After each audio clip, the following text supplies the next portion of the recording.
Mahirap para sa atin ang palayain ang mga bagay at tao na alam nating nagbibigay ng saya sa atin. Mga tao o bagay na inaakala nating makakatulong para mabigyan tayo ng ngiti sa buhay. Ikaw kabarangay, kaya mo bang magpalaya ng isang tao o bagay na nakasanayan mo nang nagbibigay sa iyo ng saya? Dear Papa Dudut, ako nga pala si Jill, 36 years old at taga dito sa Pampanga. Isa na akong single mom mula pa last year. Iniwan ako ng aking live-in partner na si Richard. Mas matanda siya ng 5 years sa akin. Buong buhay ko ay nilapag ko na sa kanya at lahat ng desisyon ko ay lagi ko siyang kinukonsider. Kahit na alam ko namang na hindi siya ganon ka-attach sa akin. Mas minahal ko siya kesa sa sarili ko, Papa Dudut. At ang masakit pa doon ay ibinigay ko sa kanya ang lahat kaya nasaktan ako ng labis dahil hindi nasuklian ang pagmamahal na ibinigay ko sa kanya. Basta masaya siya, masaya na rin ako. Iyon ang naging mantra ko sa aming relasyon at sa buhay ko mismo, Papa Dudut. Lalo na noong nagkaroon kami ng anak. Hindi niya yon nagustuhan noong una dahil sinabi niyang hindi siya ready na maging isang ama. Nasaktan ako pero pinilit ko na lamang nakalimutan ang sinabi niya. Inisip ko na baka nga nabigla lang siya dahil akala niya ay safe kaming pareho. Pinagpills kasi niya ako dahil hindi pa talaga siya ready na magkaroon ng anak. Kaya lang ay gusto ko na talagang magkaroon kami ng pamilya. Kaya hindi ako nagpills ng halos 1 buwan. Hindi naman niya ito nalaman at sinubukan ko namang ipaliwanag na hindi naman 100% effective ang pag-inom ng pills. Naniwala naman siya. Naging masaya naman ang pagsasama namin noong nagkaroon kami ng anak. Nakita ko namang masaya siya at mahal niya ang anak namin. Kaya lang ay hindi ko masyadong ramdam na pumapantay sa akin ang pagmamahal niya. Doon ako nalungkot pero pinilit ko na lamang na itago. Nagstay naman kasi siya sa akin so inisip ko na lamang na mahal din niya ako. Mas mahal ko nga lang siya. At Papa Dudut, napatunayan ko ang totoo na mas mahal ko siya dahil isang araw pinili niyang iwan ako. Isang araw ay pinakitaan niya ako ng lakas ng loob para sabihin sa akin ang katotohanan na hindi na niya ako mahal. Pinatunayan niya sa akin ang mga kutob ko na hindi ganon kalalim ang pagmamahal niya para sa akin. Hindi ko kaagad yon na proseso, Papa Dudut. Nasaktan ako sa pagiging honest niya at minsan ay hiniling ko na sana'y nagsinungaling na lamang siya sa akin, Papa Dudut.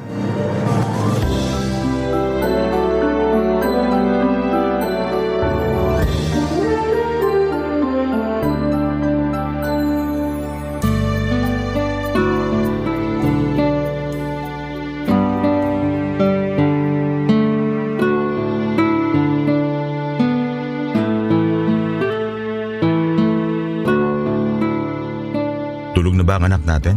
Oo, kakatulog lang. Kanina ka pa niya hinihintay. Sorry, may kinailangan lang kasi akong gawin.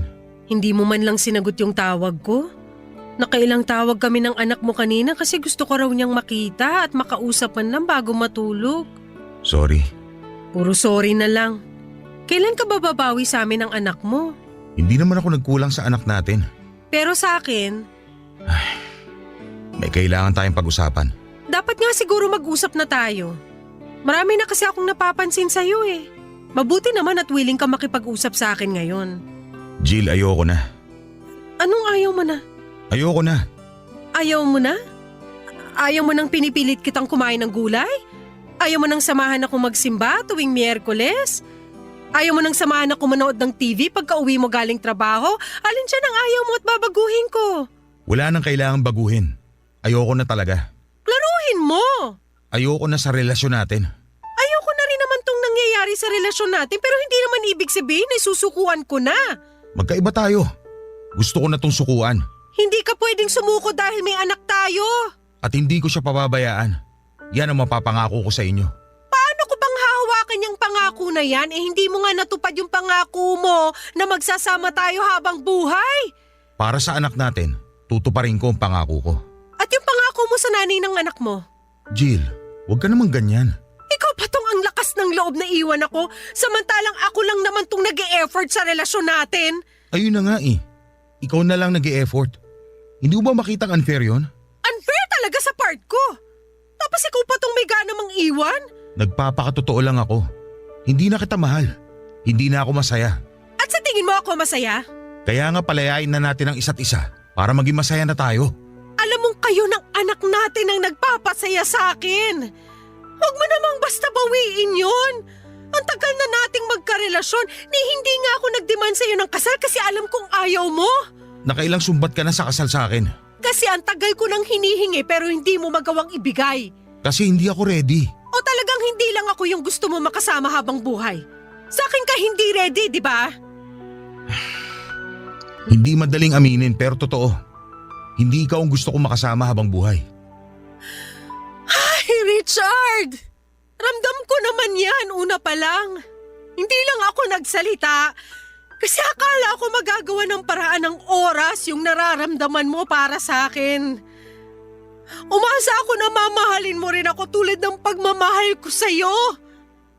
Ni minsan di mo sinubukang pumantay sa nararamdaman ko. Napakatamad mong magmahal. Yun na nga ang problema. Lagi mo hinihiling na pantayan kong pagmamahal mo sa akin. Isa hindi ko nga magawa. O ayaw mo lang gawin talaga. Siguro nga, oo. Tatanggapin mo na lang?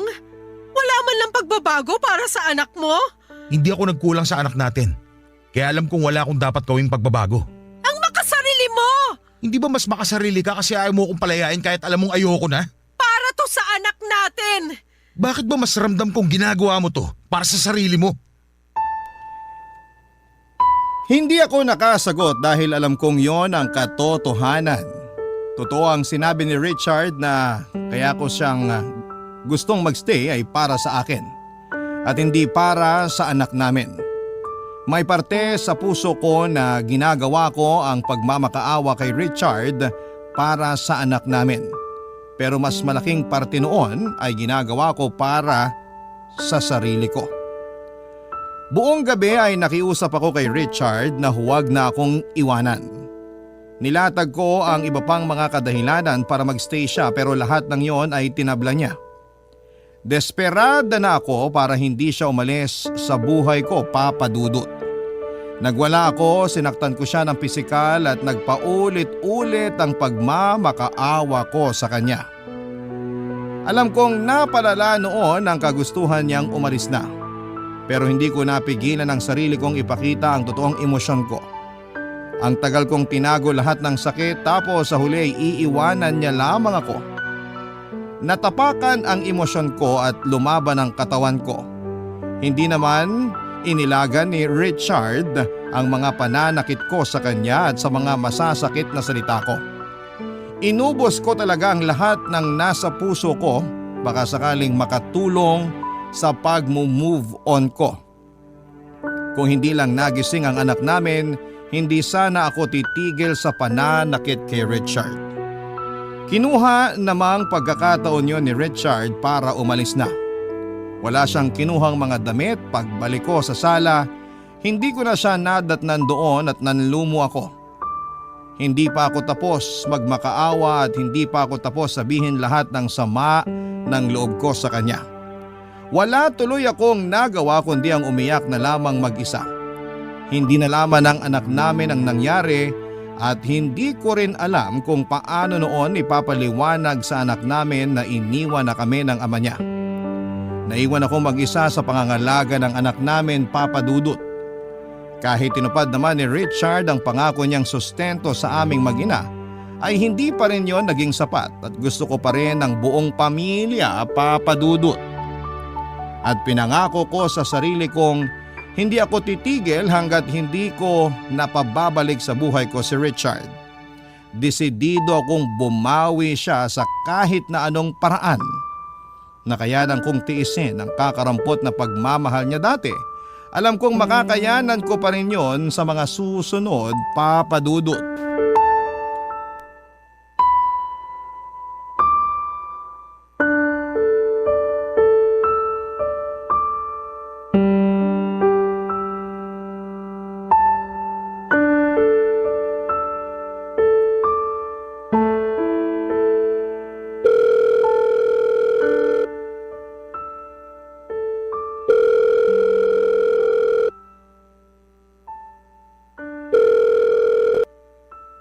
Hello?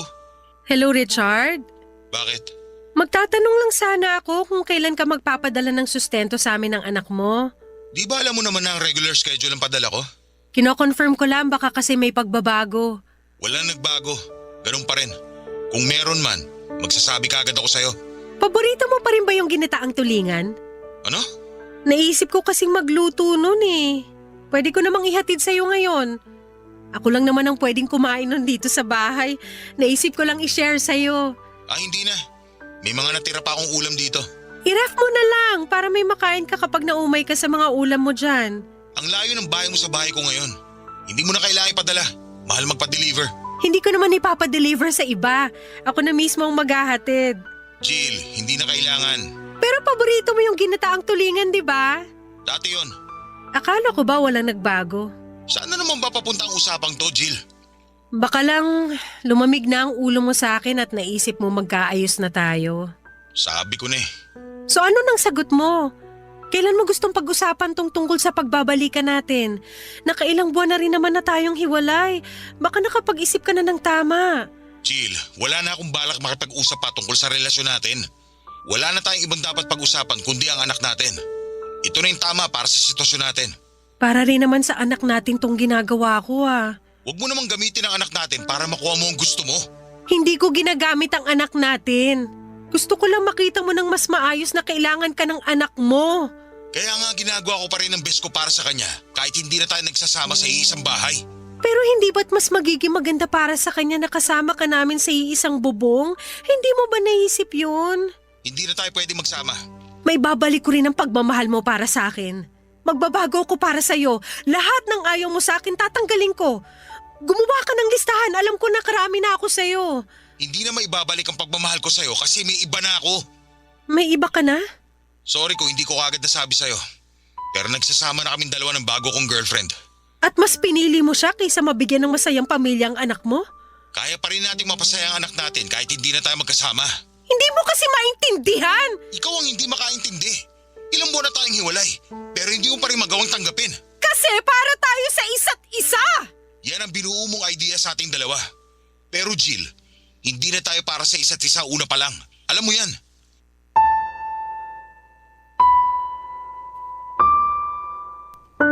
Lagi na lamang kay Richard ang huling salita, Papa Dudut. Hindi na naman ako nanalo dahil alam kong tama naman siya. Alam kong hindi kami para sa isa't isa pero pinipilit ko dahil siya na yung buhay ko. Mali nga na gawing mong mundo ang isang tao pero sa ganitong paraan ako naging masaya. Kaya nung umalis si Richard ay nawala na ako ng dahilan para magpatuloy pa. Kahit mismong anak namin ay hindi na ibigay ang saya na dulot sa akin ni Richard.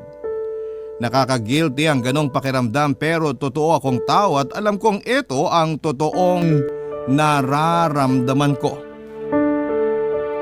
Papa Dudut, after kong nalaman na may iba na ang karelasyon si Richard ay nadurog ako.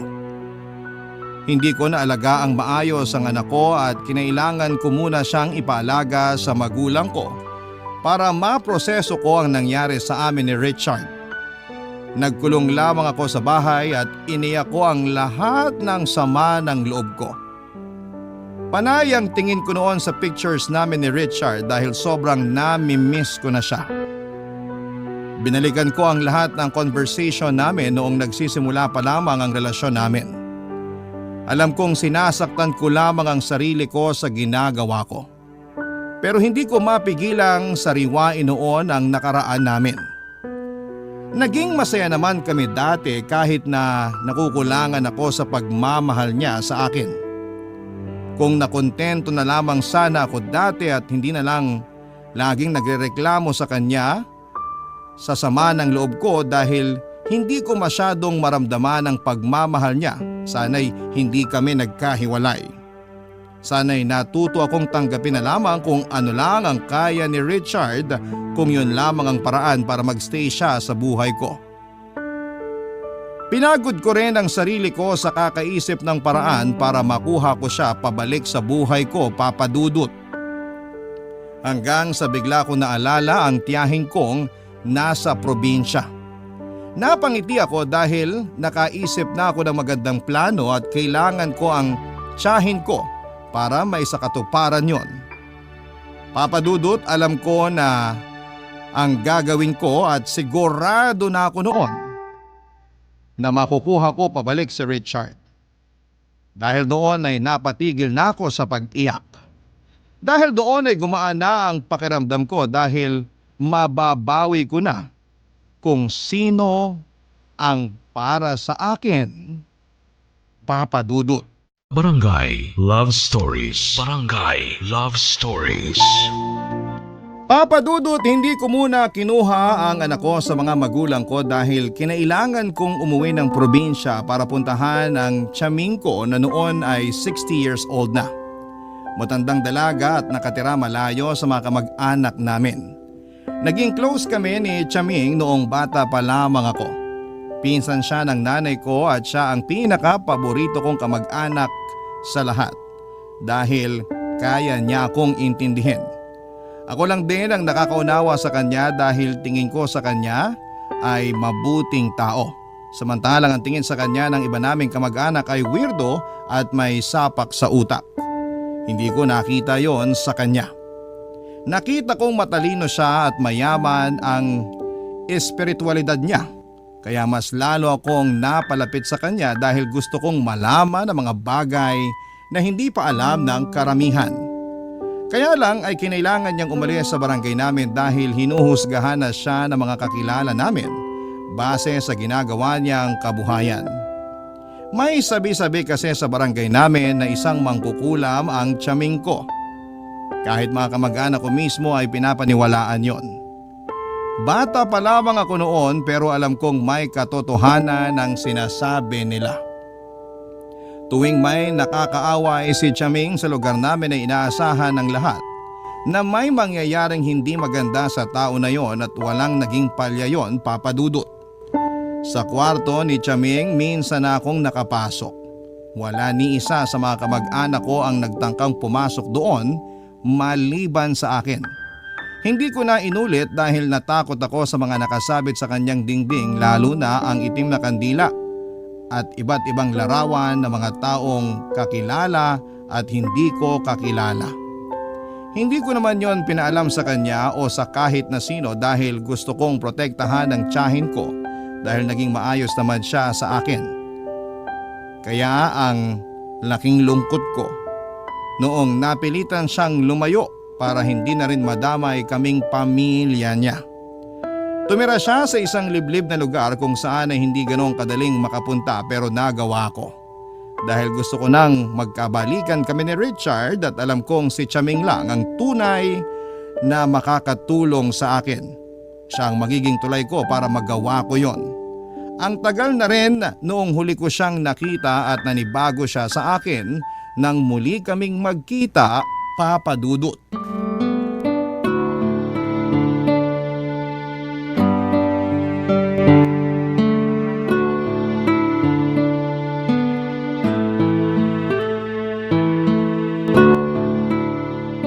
Oh, Jill, hindi kita halos nakilala ah.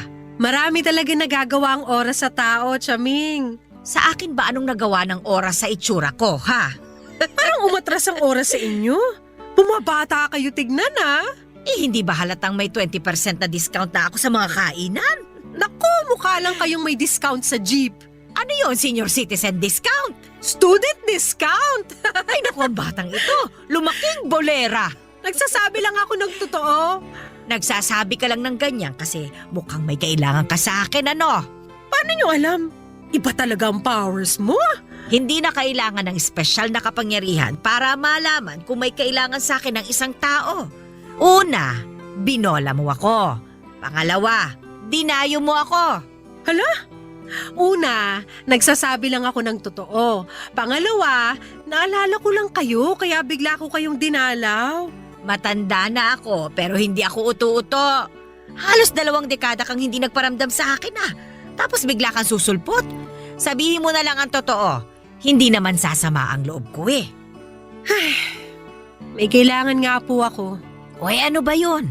Magpapatulong lang sana ako. Kung uutang ka, wala akong may bibigay sa'yo, ha? Hindi pa nga ako binabayaran ng mga nagpagamot sa akin Hindi po ako uutang pero may gusto rin akong ipagawa sa inyo. Handa ako magbayad. Ano ba yun? May nangkulam ba sa'yo? May nagkagustong kapre o tikbalang? Nausog ka ba ng matandang dalaga? Gusto ko lang bawiin ang asawa ko. Sino nang gayuma sa asawa mo? Wala po. Gusto kong gawan niyo ako ng gayuma para bumalik siya sa akin. Sigurado ka ba? Siguradong sigurado. Wala akong ibang gustong mangyari ngayon kundi ang magkabalikan kami. Akin siya Akin! Nasasaktan ka lang ngayon at hindi pa sanay na hiwalay na kayo. Pero balang araw, magiging ayos ka rin.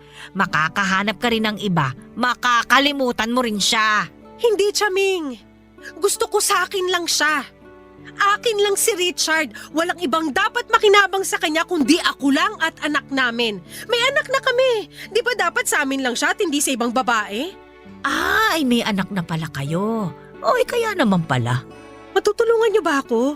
Para sa apo ko sa'yo, abay gagawin ko. Epekto kaya? Magkakahiwalay sila ng bagong karelasyon niya?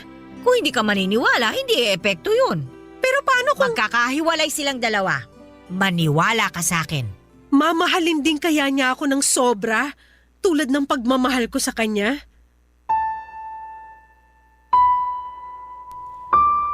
Hindi nakapagsalita si Chaming sa huling tanong ko, Papa Dudut. Kahit siya ay hindi naging sigurado sa pwedeng mangyari. Nasabi niya sa akin na kaya niyang paghiwalayin sina Richard at ang bagong karelasyon nito pero hindi niya may pangakong magiging kapantay ng pagmamahal ko ang pagmamahal ni Richard sa akin. Tinanggap ko na lamang yon kasi ang habol ko lang din naman ay ang magkabalikan kami. Ayoko talagang mabuhay ng mag-isa nang hindi kasama si Richard kaya ko yun nagawa, Papa Dudut. Hinanda lahat ni Chaming ang kailangan niya sa orasyon na gagawin niya. Kinuha niya rin ang ibang impormasyon tungkol kay Richard at sa bago nitong girlfriend. Mabuti na lang at nag-stalk ko ang bagong girlfriend ni Richard kaya ako nalaman ang lahat tungkol sa kanya. May kasikatan din kasi ang babaeng yon sa social media kaya madali ko lang nahagilap ang mga impormasyon tungkol sa kanya. Matapos noon ay sinimulan na nga ni Chaming ang orasyon. Ginamitan niya yon ng itim na kandila at ibang spices. Hindi na ako nagtanong kung ano ang mga yon. Pinagmasdan ko na lamang at dinasal na sana ay magkaroon ng katuparan ang orasyon na yon, Papa Dudut. Umuwi na rin ako after noon at binilinan ako ni Chaming na huwag masyadong isipin ang ginawa naming orasyon para magkaroon yon ng katuparan. Nahirapan ako roon dahil kapit na kapit ako na matutulungan ako noon para magkabalikan kami ni Richard. Pagkarating ko ng bahay ay tinawagan ko na ang mga magulang ko para kunin ang anak ko. Hinatid naman nila sa bahay at napansin nilang ganado akong muli. Hindi na ako nagkwento dahil malamang ay kukontrahin nila ang ginawa kong paglapit kay Chaming, lalo na ang nanay ko na sagrado katoliko. Makalipas nga ang ilang araw ay kinumusta ko si Richard, Papa Dudut. Nagbabaka sakali akong may nangyari na dahil napansin kong nagpo-post na siya ng malungkot sa kanyang Facebook. Lihim akong nasiyahan dahil pakiramdam ko ay yun ang katuparan ng hiling ko. Ilang beses ko siyang tinawagan pero hindi niya sinagot. Hanggang sa pinuntahan ko na lamang siya sa bahay niya. Iniwan ko munang muli ang anak namin sa magulang ko dahil may naisip akong plano, Papa Dudut.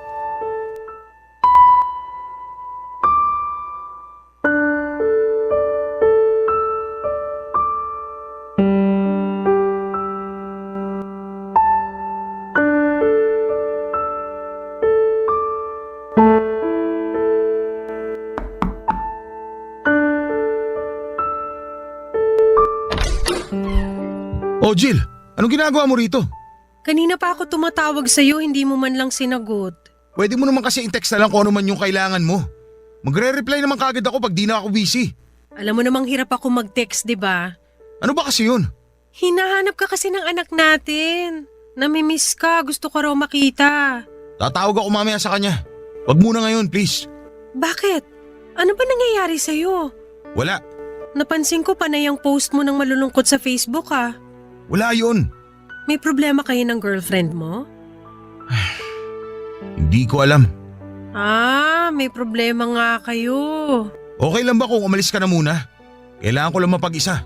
Dapat nga may kasama ka ngayon para mabigyan ka ng tamang advice. Lalabas naman kami ni Arthur mamaya para mag-inuman. Ayos na ako ron.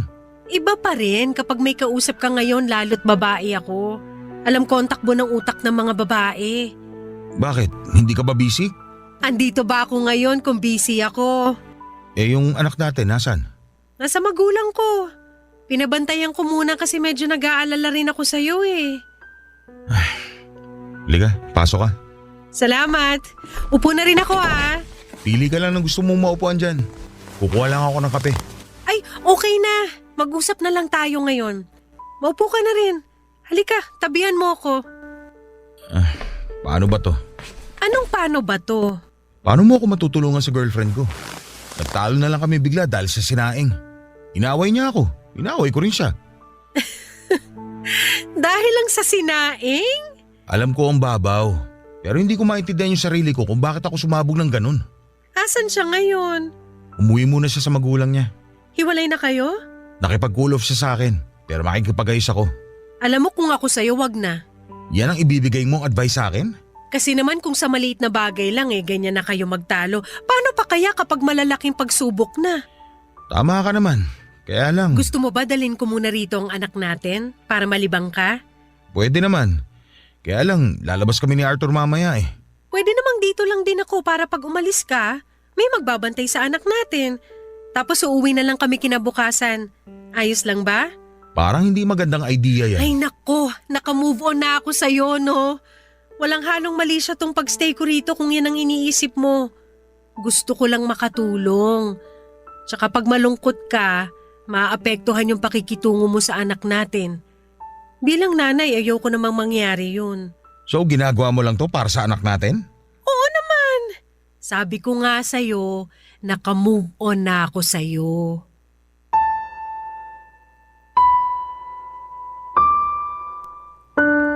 Siyempre, nagsinungaling ako kay Richard para payagan niya akong mag-overnight sa bahay niya. Kailangan ko rin kasing makibalita at natuwa talaga ako sa nangyari. Kinuha ko ang anak namin at saka dinala sa bahay ni Richard. Natuwa akong makita silang masayang magkasamang mag-ama. Parang nabuo ulit kaming pamilya. Hindi na rin natuloy na umalis si Richard kasama ang kaibigan niyang si Arthur. Nag-decide na lamang siya na manood kaming pamilya ng pelikula sa bagong TV niya. Hindi ko may paliwanag ang sayang nararamdaman ko ng mga oras na yon at naging magaan din ang pakikitungo sa akin ni Richard. Kaya naman alam kong nag-work talaga ang orasyon na pinagawa ko kay Chaming. Hindi rin niya hinawakan ang cellphone niya buong magdamag na kasama niya kami. Kaya alam kong hindi sila nagkausap na dalawa ng girlfriend niya. Papadudod sa pagdaan ng mga araw, nakibalita pa rin ako kay Richard, hindi pa rin daw sila nagkakaayos ng girlfriend niya. Ramdam kong balisa si Richard at ayon kay Chaming, parte raw yon ng ginawa niyang orasyon.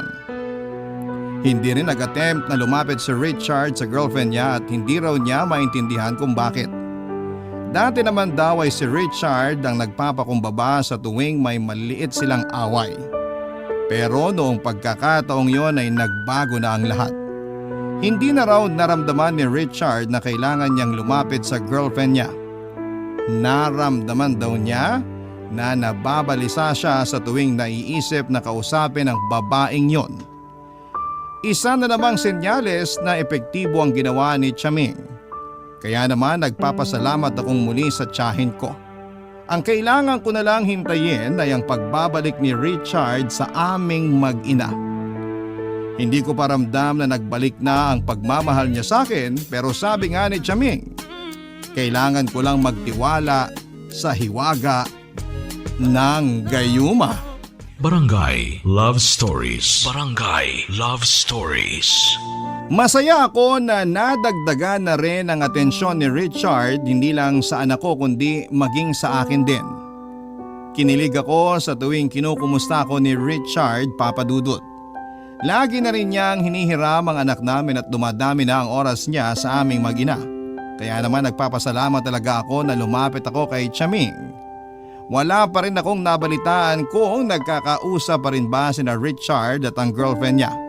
Kailangan ko na lang silang mapaghiwalay ng totoo para matapos na ang kalbaryo ko at makapasok na akong muli sa eksena. Alam ko namang alanganin pa rin si Richard sa gagawin noon sa relasyon nila. Ramdam ko pa rin naman noon na may pagmamahal pa rin siya sa babaeng yon. Ang maganda lang sa nangyayari noon di gumagawa ng paraan si Richard para magkaayos sila ng girlfriend niya. Pasensya na ha kung hindi ko magawang banggitin ang pangalan ng girlfriend ni Richard dahil kapag naririnig ko yon ay nababalisa din ako. Sinabi ni Chaming na normal lang daw yon sa mga nagpagawa ng orasyon. Papa Dudut, inakala kong magtutuloy-tuloy na ang magandang balita na hindi na nga magkakaayos sina Richard at ang girlfriend niya. Hanggang isang araw ay napansin ko na lamang na parang biglang nagbago si Richard. Hindi na siya dumadalaw noon sa bahay namin at bihira na rin kung hiramin niya ang anak namin kahit na day off niya. Kinutuba na ako lalo na at bihira na rin niyang sagutin ang mga tawag ko. Alam kong may mali na. Tinanong ko si Richard kung nagkaayos na ba sila ng girlfriend niya at sinabi niyang oo. Nagkabalika na raw sila. Nadurog muli ang puso ko, Papa Dudut. Iniwan kong muli ang anak ko sa mga magulang ko at saka pinuntahan si Chaming para itanong kung bakit nagkabalikan pa rin silang dalawa, gayong malakas naman ang ginawang orasyon ni Chaming. Nung nakarating na ako sa bahay niya, saktong kakalis lang ng 2 customer niya, Papa Dudut.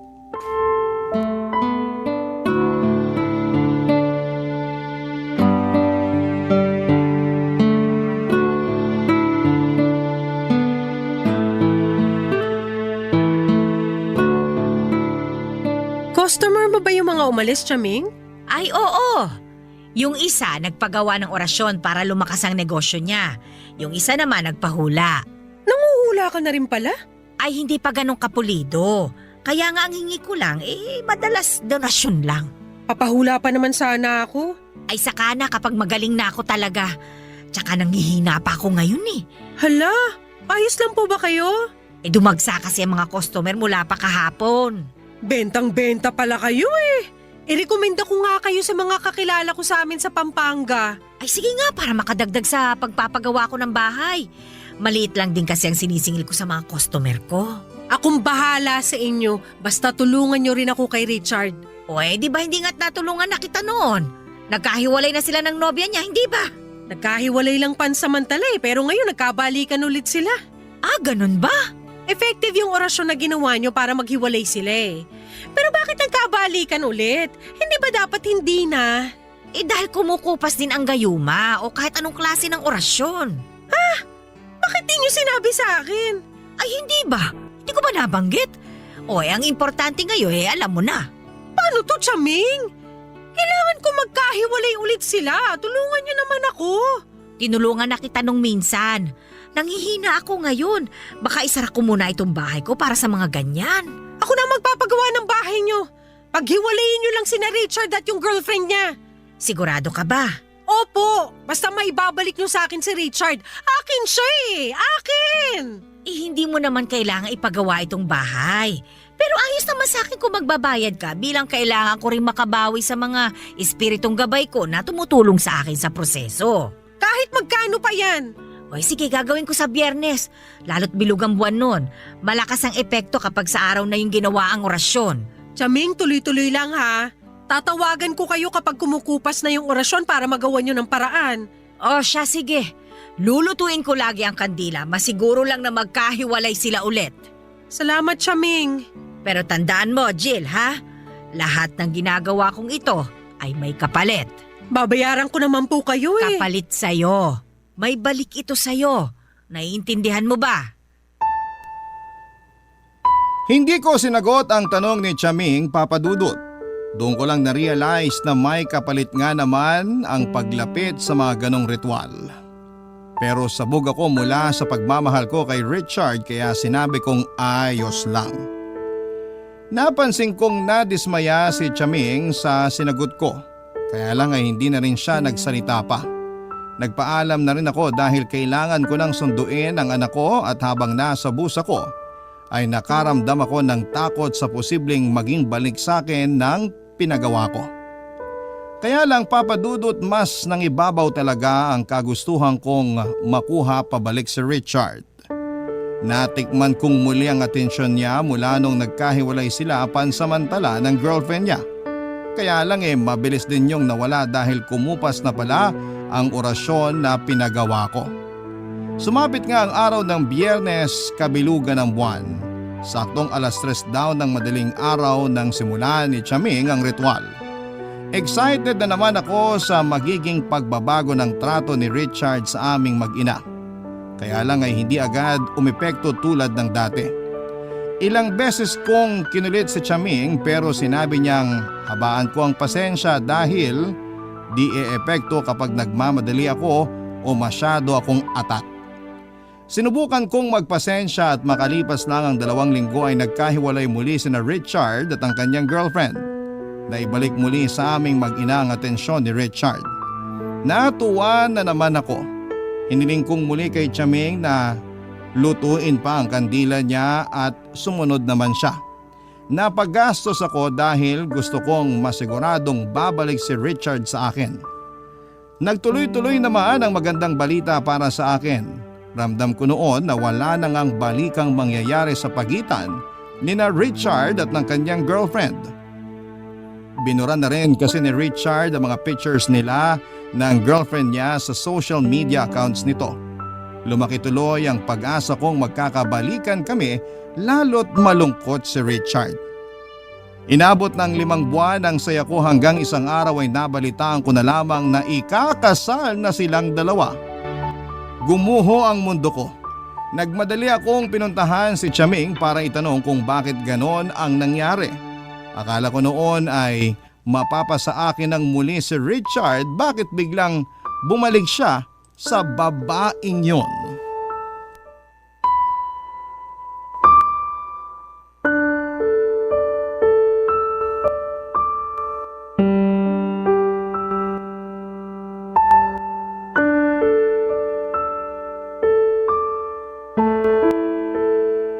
Chaming! Ikakasal na si Richard at ang girlfriend niya! Ay, ganun talaga. Paano ganun talaga? Kung hindi ukol, abay hindi bubukol. Pero di ba ginamita mo naman ng malalakas na orasyon? Ano nangyari? Ginamitan ko nga. Nakita mo naman ang epekto ng mga nakaraang buwan, hindi ba? Oo! Nagkagulo sila, nag-away, nagkahiwalay. Oh, edi ibig sabihin, umepekto nga. Pero bakit ngayon hindi na? Ba't nagkabalikan sila? Gusto mo ba magsindi ulit ako ng kandila? Niloloko na ata ako ng mga kandila mo eh. Paano bang niloko ka? Nakita mo nga nagkahiwalay sila, hindi ba? Pero nagkabalikan din sila. Hindi ganito ang plano. Dapat forever sila magkakahiwalay. Ganun nga talaga. Yan na lang ba isasagot niyo sa akin ngayon? Malamang. Matapos lahat ng binayad ko sa inyo? Halos napunta na sa inyo lahat ng ipon ko para sa kinabukasan ng anak ko eh. Jill, nagpagawa ka sa akin ng ritual, hindi ba? Malamang kailangan mong magbayad. At saka ang sabi mo sa akin, babayaran mo ko. Ikaw ang nagpresenta. Pero sana, tulad ng ibang customer, maibigay man lang sana ang serbisyo na kailangan ko. Naibigay ko naman sa'yo ang kailangan mo. Napaghiwalay natin si Richard at yung girlfriend niya. Uulitin ko lang. Nagkabalikan silang dalawa at ngayon ikakasal na. Ginawa ko na ang lahat, Jill. Pagpasensyahan mo na kung ano lang ang inabot ng makakaya ko. Gawan niya ulit ang paraan. Kausapin mo kung sino man yung nasa kabilang mundo na tumutulong sa inyo. Basta gawan niyo ng paraan. Ganyan na ba ang nagagawa ng pagmamahal mo para kay Richard? Ito ang nagagawa sa akin kapag hindi ko nakukuha ang serbisyong binayaran ko. Yan ang nagagawa ng mga taong hindi kayang pakawala ng isang bagay na alam naman nilang tapos na. Hindi mo alam ang nararamdaman ko kaya ang dali para sa'yo na sabihin yan. Madali para sa akin na sabihin ito sa'yo dahil bata ka pa lang, ganyan na ang ugali mo. Naalala mo yung manika mong hindi mo naman na pinaglalaroan pero ipinagdadamot mo sa pinsan mong ipahiram. Ang dami mong bagong laruan pero ayaw mong bitawan yung luma para ibigay sa iba kahit alam mo namang hindi mo na naman kailangan. Ganyan ka talaga, Jill. Kinukulong mo sa mga palad mo yung mga tao o bagay na dapat matagal mo nang pinakawalan. Matagal na tayong hindi nagkasama kaya wala kang alam sa mga pagbabago ko ngayon. Nagbago ka ba talaga? O tulad ka pa rin ng batang Jill na sakim at puro sarili lang ang iniisip? Kung hindi ka na makasarili, asa ng anak mo ngayon? Bakit imbis na inaalagaan mo siya ngayon, nandito ka't nagagalit sa akin dahil hindi mo makuha ang isang bagay na hindi naman talaga para sa'yo? Sino ka ba para sabihin na hindi para sa akin si Richard? Hindi siya para sa'yo, Jill. Sa iba't ibang buhay, hindi siya nanatili sa'yo. Hindi siya para sa'yo. So pinirahan niyo lang ako? Alam niyo namang hindi pala siya para sa akin pero kuha ka ng pera sa akin para paasahin ako mapaghihiwalay mo yung dalawa? Napaghiwalay naman natin sila, hindi ba? Ilang beses pa nga.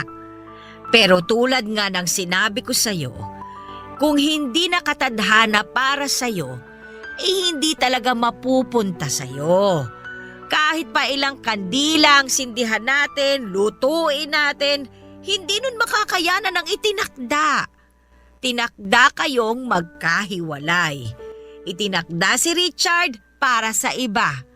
Sana iyon ay maging klaro sa'yo. Hindi talaga siya para sa'yo. Para akong paulit-ulit na sinampal sa mga sinabi ni Chaming, Papa Dudut. Hindi ko matanggap na may katotohanan lahat ng sinabi niya. Ilang beses nang pinatunayan sa akin ang tadhana na hindi kami ang itinakda para sa isa't isa, pero patuloy ko yung nilabanan. Totoo ang sinabi ni Chaming. Hindi ko magagawang pakawalan yung mga bagay na alam kong tapos na. Hindi ako natuto. Hindi ako pumayag na basta-basta na lamang mawala lahat ng bagay na gusto kong hawak ko lamang. Gaya na lamang ni Richard, Papa Dudut. Iniyak ko lang ang nararamdaman kong pait at sinubukan kong tanggapin pero hindi ko kaya. Nilabas ni Chaming ang barahan niya at saka walang pasabing binasahan ako ng kapalaran. Doon niya ipinakitang hindi talaga kami ni Richard ang nakatakda. Nakita na raw yon ni Chaming. Sina Richard at ang kanyang girlfriend ang nakatakdang magsama habang buhay. Parang dinaganan ang dibdib ko sa mga sinabi ni Chaming, Papa Dudut. Hindi madaling tanggapin ang katotohanan. Pero nung hinawakan niya ang kamay ko at sinabing merong bagong darating, at yun na nga ang para sa akin. Ramdam ko ang sincerity sa mga mata ni Chaming at sinabi niyang paparating na ang para sa akin. Kung magagawa ko lang bitawan ang hindi na para sa akin. Papa Dudut, hindi na ako umulit pa na magpagawa ng orasyon kay Chaming. Tinanggap ko na lamang ang katotohanan hindi para sa akin, kundi para sa anak ko. Minessage ko si Richard at sinabi kong kailangan ko munang malayo sa kanya para makapag-move on. Inamin kong may pagmamahal pa rin ako sa kanya at hindi madali na malamang ikakasal na siya sa iba. Kailangan ko lang ayusin ang sarili ko at intindihin ang anak ko.